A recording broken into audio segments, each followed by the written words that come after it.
Hello friends, இந்த வீடியோவில் நம்ம எதை பற்றி பார்க்க போகிறோம்னா, மொபைல் டைப்பிங் கீபோர்டில் வந்து பார்த்தீங்கன்னா, உங்கள் ஃபோட்டோவை வந்து எப்படி வால்பேப்பராக செட் பண்ணுறது அப்படின்னு தான் வந்து பார்க்க போகிறோம். ஓகே, இந்த செட்டிங்ஸ்க்கு வந்து பார்த்தீங்கன்னா, நீங்கள் 2 வேல போகலாம். ஒன்று வந்து பார்த்தீங்கன்னா, செட்டிங்ஸ் ஓப்பன் பண்ணுங்கள்.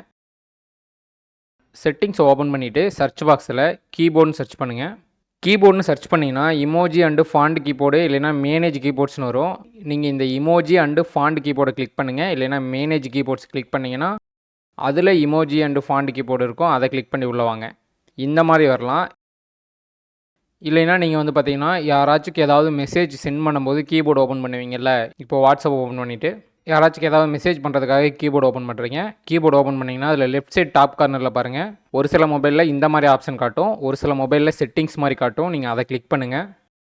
ஓகே, அதை கிளிக் பண்ணதுக்கப்புறம் அதில் கீழே வாங்க. கீழே வந்தீங்கன்னா செட்டிங்ஸ்னு இருக்கும், அதை கிளிக் பண்ணுங்கள்.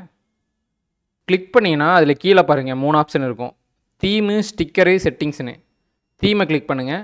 தீமை கிளிக் பண்ணிங்கன்னா இந்த பேஜுக்கு வந்துடும். ஒன்றே நீங்கள் செட்டிங்ஸில் போய் வரலாம், இல்லைன்னா இந்த பேஜுக்கு வந்துடுங்க. ஓகே, வந்ததுக்கப்புறம் இந்த இடத்துல பாருங்கள் எடிட் டூல் இருக்கும், அதை கிளிக் பண்ணுங்கள்.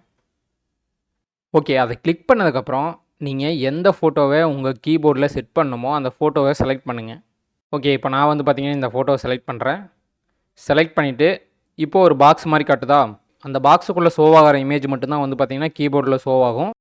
ஸோ நீங்கள் அட்ஜஸ்ட் பண்ணி அந்த பாக்ஸுக்குள்ளே ஃபோட்டோவை செட் பண்ணிக்கிங்க. செட் பண்ணதுக்கப்புறம் நெக்ஸ்ட்டை கிளிக் பண்ணுங்கள். ஓகே, கிளிக் பண்ணதுக்கப்புறம் வந்து பார்த்தீங்கன்னா இந்த மாதிரி வந்துடும். இப்போ கீழே வந்து பார்த்தீங்கன்னா இமேஜ் வந்து செட் ஆயிடுச்சு. ஓகே, செட் பண்ணதுக்கப்புறம் இந்த பேஜில் வந்து பார்த்தீங்கன்னா ஃபஸ்ட்டில் ஒரு செட்டிங்ஸ் இருக்குல்ல, அதை கிளிக் பண்ணிங்கன்னா இதில் கீ வந்து எந்த மாதிரி தெரியணும்னு செட் பண்ணிக்கலாம். இப்போ வந்து பார்த்தீங்கன்னா ஏபிசிடி தெரியுதா, இதில் வந்து லெட்டர் சுற்றியும் எந்த பாக்ஸும் இல்லாமல் இருக்கும். நீங்கள் அதை சுற்றி பாக்ஸ் வேணுனாலும் செட் பண்ணிக்கலாம். அதே மாதிரி வந்து பார்த்தீங்கன்னா அந்த பாக்ஸ் என்ன கலரில் வேணும்னு நீங்கள் செட் பண்ணிக்கலாம். ஓகேவா, இந்த மாதிரி சேஞ்சஸ்லாம் நீங்கள் பண்ணிக்கலாம். ஃபாண்டை கிளிக் பண்ணிங்கன்னா லெட்டர் வந்து என்ன ஃபாண்டில் உங்களுக்கு வேணும்னு நீங்கள் செலக்ட் பண்ணிக்கலாம். ஓகே, நெக்ஸ்ட் வந்து பார்த்தீங்கன்னா ஸ்வைப்பை கிளிக் பண்ணிங்கன்னா எவ்வளோ பிரைட்னஸில் வேணும் அந்த மாதிரி நீங்கள் செலக்ட் பண்ணிக்கலாம் ஃபோட்டோ. நெக்ஸ்ட்டு வந்து பார்த்தீங்கன்னா எஃபெக்ட்னு இருக்கும், அதை கிளிக் பண்ணிங்கன்னா இந்த எஃபெக்டை செலக்ட் பண்ணிட்டீங்கன்னா நீங்கள் ஒவ்வொரு லெட்டரையும் ப்ரெஸ் பண்ணும்போது இந்த எஃபெக்ட் வந்து உங்களுக்கு போகும். இந்த ஹார்ட் சிம்பிளை கிளிக் பண்ணிங்கன்னா இப்போ நீங்கள் லெட்டர் அழுத்தும் போது வந்து பார்த்தீங்கன்னா ஹார்ட் சிம்பிள் வந்து உங்களுக்கு ஷோ ஆகும். ஓகே, லாஸ்ட்டாக வந்து பார்த்தீங்கன்னா சவுண்டுன்னு இருக்கும், அதை கிளிக் பண்ணிங்கன்னா நீங்கள் ஒவ்வொரு லெட்டரையும் அழுத்தும் போது உங்களுக்கு ஒரு சவுண்ட் ரிசீவ் ஆகும். இதில் உங்களுக்கு எந்த சவுண்டு வேணுமோ நீங்கள் வந்து பார்த்தீங்கன்னா செட் பண்ணிக்கலாம்.